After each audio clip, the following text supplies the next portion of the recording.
by hitting I and move forward a couple of frames and animate it here. That'll also show up in the graph editor. So rather than just showing one bone like the old OPA editor, it'll now show everything. But there's sometimes where you can get quite a bit, especially in some scenes when you've got 3 characters falling rubble. You open up this and it's just a solid mass of lines. It's like the Matrix, really. You're just looking at this stuff. It's kind of cool to show off, though, you know, all these curves, but to actually animate. Yeah. But a button that's down here is to only show the selected objects channels. So if I just come in and only want to work on the hips, I can just come down and select that, and it will only show that channel. And that's something that I always had on animated. Another thing you can do is also expand down the tree. So we've got this tree system now where you have the object, then the action name, and the different various bones. And it's kind of cool now because, for example, if I only want to concentrate on the movement, so now that Jez has blocked it, it's pretty rare, but for example, if I had to take over and start animating the rest of it. Yeah, we tried to avoid that as much as possible simply because we all have such different styles. Yeah. When we'd open each other's animation, we'd just look at it and have no idea what the hell was going on. We'd end up, and the few times that we did have to do that, we ended up wasting half a day just trying to understand where the other animator before us was going with it all. Yeah, sometimes it was worth it to start again on the rare occasion when we had to do that. And some of the cool things with the graph editor now is that before before you just had the handles that you could, I think you could tab, and that would kind of bring you into an edit mode of the curve. And you can only do it with one curve at a time, I think. It's been that long ago before I used to work on that.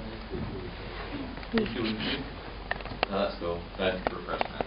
Yeah, refresh memory. It wasn't that bad. But now you can basically make the handles appear and disappear with Control H hotkey. So sometimes, of course, when there are a lot of curves, you have these handles that can get a little bit confusing. They're handy when you're zooming in and working with them. But sometimes it was very easy to just see exactly where the base keys are where the main keys are in the center of them and what frame they're on, just by hitting Control H and making it disappear. You can remove them like before. This was we used this quite a bit. Sometimes you could add like another key. I'm sorry, I'm just going to destroy your animation just. Oh my goodness. Another day at the office. Yeah. There we go. So Control Z is undo. There was only another jury and team member that was laughing at that. Yeah, there were a couple of points in Sintel where there were also some technical glitches. For example, I think there was a rigging change that had to be made, and some of the early scenes had already been animated. And of course, when we opened all of the previous shots up again, her head every single time was completely flipped around like so, and freaked out a little bit. Luckily, we found out that just by simply flipping some of the curves, it worked out okay. So for example, we've got this horizontal line that we can place. I think it's like a 3D cursor. Yeah, it's like the 3D cursor, but it's real. Yeah, the graph editor version of it. And you can hit L. Yeah, you can, just like with objects, it's pretty cool. You can just hit L and select a whole channel of keys. And then, for example, you hit like S to scale, and then wasn't there a shortcut key that we used? Shift M. There we go. Mirror keys, and you could mirror over, for example, like over value 0, and that would flip them. So for cases where something had to be changed, and the bone was flipped around 180, and luckily we were able to save a lot of animation and save from redoing it just by some of these simple mirroring features.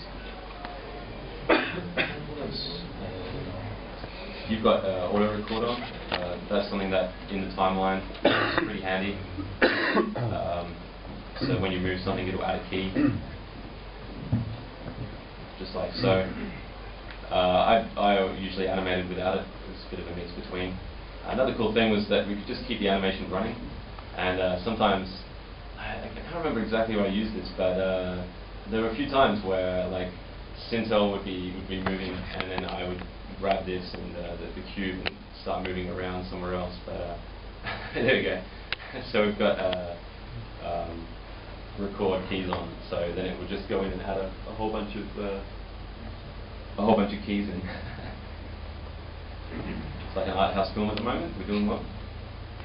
With this one, my animation isn't as good as Jason's.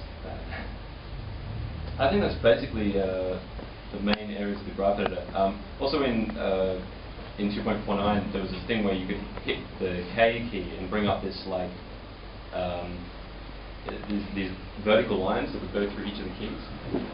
Yeah, it was pretty handy. Again, I would be using that instead of going back into the action editor, because you could just have these lines appear and move the keys without switching windows. Now you can hit K again, and just select all of the keys on a frame so that you can move them. And sometimes we would have an entire shot that say like halfway through the shot, this area here, say like, oh, we want it to go into slow motion, and then so I might save. Well, save that, yeah. Oh, that's true. Yeah. Hey, so that's one thing on the Sintel.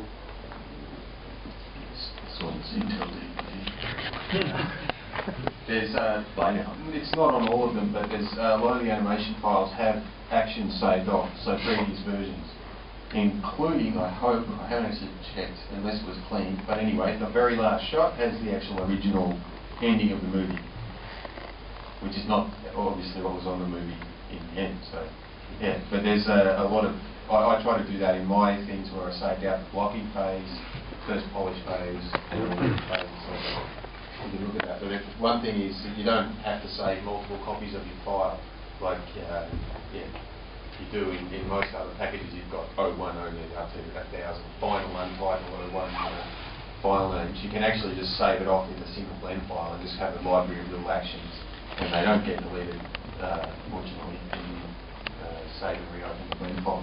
So, yeah, good way of dialing between different versions, and because you can cut and paste, it also makes it easier. If you want to go back to something that you liked previously, it's very easy to edit around. Yeah, check if you have the Sintel DVD, or check any of the files. The scene where Scales is taken away by the big dragon. Bjorn animated that scene, and I think you saved a lot of your actions, like from block upward. So yeah, a lot of Bjorn's shots have that in it as well. I animated that one too. Yeah. Oh, that's I right. animated That's right. Get up, yeah. Yeah. No, it's the only shot in the entire movie I touched to Reagan. Yeah. Yeah, because it's the shot Yeah, you should with have the got this claw making grabbing the thing, and halfway through the shot, the little dragon goes completely black in our original render, because apparently there's a wing by the big dragon going straight in front of all the lamps, so I just made the wing go like that.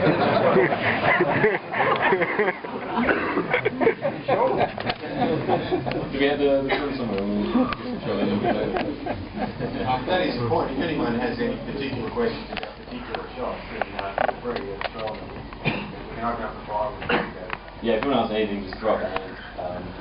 I was just demonstrating before some of the other things that I forgot to mention before. You can select by shift left-clicking some of the channels here, and by hitting the V key, it's a very quick way of only visualizing the checkboxes of the channels selected. So we found a point where this wasn't implemented before.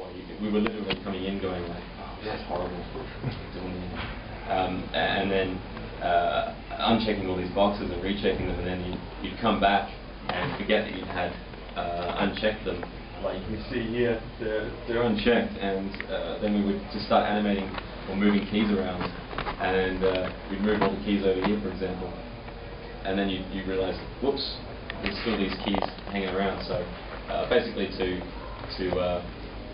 help us with that, there was, I think Campbell added it, or Brecht, you just added an ability so you can select them, press B, and it will only select those checkboxes, and it's a very good way that we were able to switch between just showing rotation keys or location keys or whatever we need.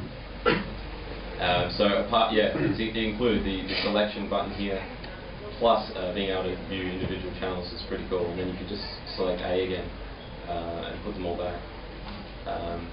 Also, yeah, we also could switch between different types of... now, I think back in 2.49, you press hotkeys like V to get the vector curves, the really sharp-edged ones. Now they're all in one menu, so if you just hit the H key, they're all here. You can switch between free handles, so that means you can just grab them and move them as you please. And of course, when you move them, they won't do this automatic adjusting, which I think is new to 2.5 as well. This ability to see, you can see that the handles are adjusting themselves to not overshoot. It used to be, yeah, they used to. Sometimes if you would move something here, this would stay the same length. And a lot of times, if you had a curve that was going in a direction and it needed to change, it would really overshoot itself. And so now there's just some new way that it handles the curves that makes it a lot easier to block something and not have to go in and keep it so that it doesn't go too far and then come back. So maybe I can make a little bit of slow motion effect here. I think I had a question up front. Oh yeah, sorry. What was I going to say? Yeah, quick question. You said the 2.5 you can use the normal rotation, not the quarantine rotation. Oh yeah, the oiler. That's right, yeah. Maybe, would you like me to just demonstrate that quickly? Right. Yeah, sure. Thanks for reminding me. I'll just bring the menu out a bit here. Okay, so as you can see, I've got quaternion rotation currently, and that's the default that it's set to. But by coming into, where was the bone? Oh, there we go. Yeah, it's a different order. Yeah, so by coming into the bone options here. Yes, it's in the view. The bone options here. There is, it's per bone, so if you select the hips and maybe the head's a good one to work with, and you want to change that to Euler, basically you've got this rotation mode option here. And of course when you bring this up, you have quaternion, all of your Euler options, and axis angle. And so here are just all the axis orders. I'll just go with X, Y, Z to demonstrate. So you now see that when I'm in quaternion, you've got the 4 here, and the yellow colouring means that there's a key set on it on the current frame. Or is it the yeah, it's the current frame, and then if I Green move, means it has keys. Yellow means yes, it has keys on that key frame. yeah, that's right. So you've got the green now, which says that this is key, but not on the current frame. So it's a really good way to know if you're about to start changing a slider. That of course it's going to switch back unless you have record with animated. So I'll switch to Euler now with the head. Now it doesn't have any keys on the Euler, but as you can see, it doesn't delete your quaternion rotations. It doesn't delete the keys that you set on quaternion rotation. Yep. I'll just make only the quaternion rotation viewable. Now let's say that from this point on we're going to switch our head to Euler. In fact, you know what? Let's make it the hips. I think that might be a bit easier to demonstrate. And I've got these keys here. I'm going to switch to Euler. No, I'm not. I'm going to first set a key while it's in quaternion. And now we've got also this rotation mode of the pelvis curve here.